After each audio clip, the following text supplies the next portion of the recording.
right, let's jump right into this explainer. We are heading straight into the intense, historical drama of the divided kingdoms of ancient Israel and Judah. Seriously, the stuff we're looking at today, it's wild. We'll be unpacking the severe spiritual consequences of leadership, the blinding nature of pride, and the absolute chaos that breaks out during political power vacuums. It's a fascinating look at how ancient history so perfectly mirrors human nature. As our source material sets us up today, it greets us with, "Hello everyone, this is TN Inside." Let's begin by reading today's scripture passage from the book of 2 Kings, chapters 11 to 14. And honestly, that sets the perfect stage for our scriptural journey through what is a truly turbulent, pivotal era. So we start with what has to be one of the most shocking events in the entire text.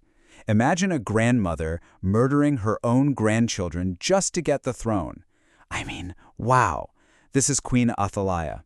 When her son, King Amaziah, suddenly dies, she doesn't mourn. Instead, she stages this ruthless, bloody coup to seize power for herself. To make sure absolutely no one can challenge her rule, she systematically tries to wipe out all the royal heirs, her own descendants. Now, to understand her extreme actions neutrally, we really have to wrap our heads around the concept of the royal harem back then. These weren't loving, cozy homes. They were basically political breeding grounds, designed purely to produce heirs. There was zero familial intimacy. Instead, it created an environment full of fierce competitors. So Athaliah, terrified of losing her grip on power after her son's death, just preemptively wipes out the competition to crown herself queen. But right in the middle, all this horrific slaughter, there is a tiny glimmer of hope. Just one single infant, a boy named Joash, is secretly rescued by his aunt. He's hidden away in the Lord's temple for 6 long years. And then, when he reaches exactly 7 years old, they hold this incredibly daring, highly secretive ceremony to crown the 7-year-old child as the rightful king of Judah. All right, that brings us to section 1, Joash, the boy king and the temple. The miraculous survival of this 7-year-old actually sparks a golden era of restoration, and that's entirely because of the strategic guidance of his mentor, the high priest Jehoiada. Now, Jehoiada didn't just stage some sudden political overthrow. He orchestrated an absolute masterclass in resetting the nation, both strategically and spiritually. He carefully divides commanders to guard the temple. He arms them with King David's historic spears and shields, which is this massive symbolic move to legitimize the boy. He crowns the king, but most importantly, he forges a renewed covenant between God, the king, and the people. Right after that, he orders the total destruction of the Baal temple. He eliminates the usurper Athaliah and literally resets the entire nation's spiritual compass. So here's the crucial point. Joash is now king, right? But he inherits an absolute mess. By the year 835 BC, Solomon's majestic temple was 130 years old. To put that into perspective, it had been repeatedly looted by foreign enemies, completely neglected by previous idolatrous kings, and honestly, it was in desperate need of some major physical repairs.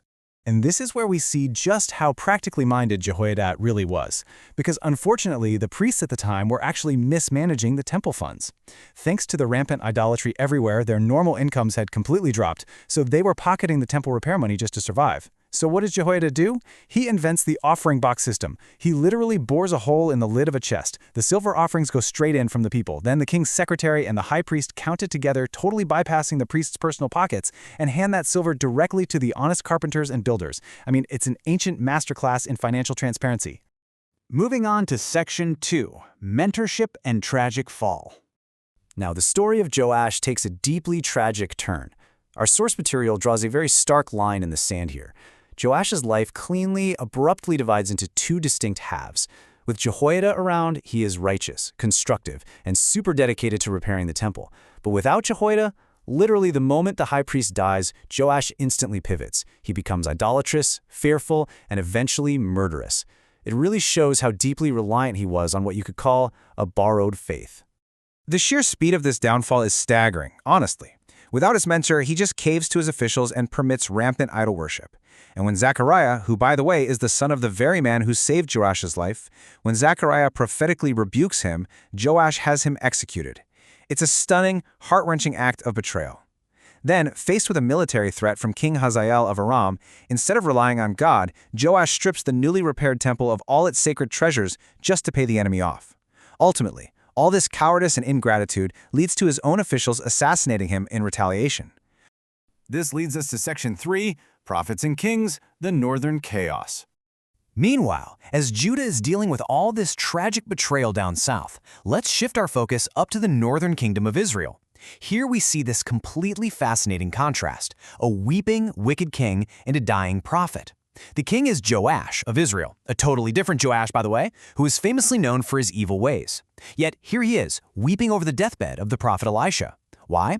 Because even this wicked king knew that Elisha, with nearly 50 years of miraculously defending the nation, was the true defense system of Israel.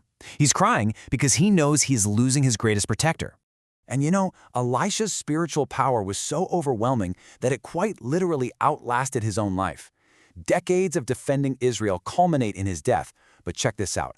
The following spring, Moabite raiders invade. Some Israelites are right in the middle of burying a man. They see the raiders approaching, they totally panic, and they hastily toss the corpse into Elisha's tomb so they can run away. Well, the text tells us that the exact moment the dead body touches Elisha's bones, the man springs instantly back to life. Talk about a vivid, powerful reminder of the lingering immense power of God's prophets over the political landscape. Which brings us to Section 4, Pride, War, and Expansion.